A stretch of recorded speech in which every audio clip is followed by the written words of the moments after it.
आजकल YouTube पर हम ऐसे कई वीडियो देख रहे हैं जहां पर एक औरत कहती है कि जीन्स पहनने वाली औरत भी एक घर को संभाल सकती है और साड़ी पहनने वाली औरत भी अपने पति को कूट सकती है।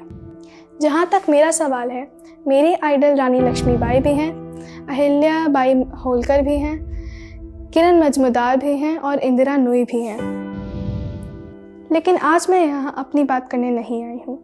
हम बात करते हैं हमारे देश की राजधानी दिल्ली से 2000 किलोमीटर दूर गुवाहाटी के बारे में, जहां आजकल एक नया ही विवाद खड़ा हो उठा है और विवाद है बाल विवाह का।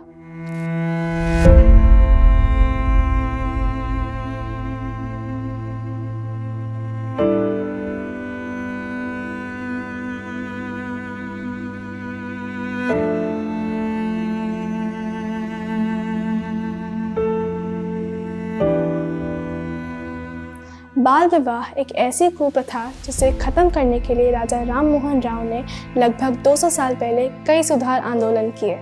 आंदोलन तो उन्होंने बहुत किए थे, वो एक बहुत बड़े रिफॉर्मर थे। उन्होंने सती प्रथा के खिलाफ और बहुविवाह के खिलाफ भी आंदोलन किया था। क्या हालांकि ये अलग बात है कि उनकी खुद की 3 शादियाँ थीं। कारण अलग भी हो सकते हैं। भला उस विलियम बेंटिंक का, जिन्होंने बंगाल की औरतों पर दया दिखाई, एक एक्ट बनाया जिसका नाम था सती रेवोल्यूशन एक्ट। उस एक्ट के बाद सती प्रथा पूरी तरीके से गैर कानूनी हो गया और आज उसके ठीक 200 साल बाद बंगाल के ही ठीक पड़ोसी राज्य जिसकी हम बात कर रहे हैं, जहां बाल विवाह को लेकर के इतनी बड़ी उथम पुथम मची है।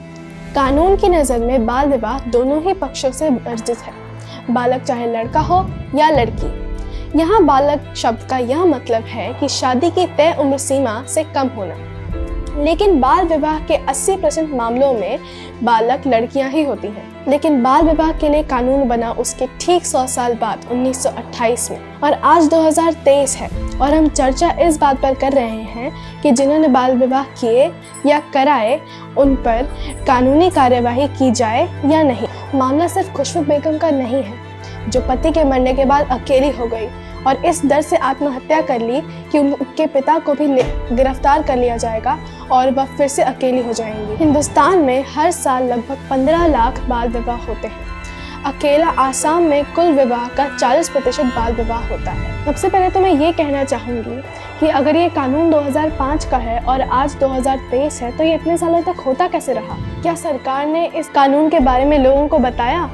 क्योंकि जहाँ पर इस बाल विवाह के कर्ता और कारण हैं, वहाँ पर तो सरकार से वोट के लिए पहुँचती है। और जब एक साथ इतने लोगों को गिरफ्तार किया जा रहा है, तो क्या बाल विवाह का होना बंद हो जाएगा या गिरफ्तारी के पीछे कोई और कारण है? कानून गुनाह को रोकने के लिए बनाया जाता है, ना कि गुनाह को उकसाकर सजा देने के लिए। बाकी मैं क्या बोलूँ, छोटी मुँह बड़ी बात हो जाएगी, लेकिन समझ तो आप सब गए ही। राधे राधे।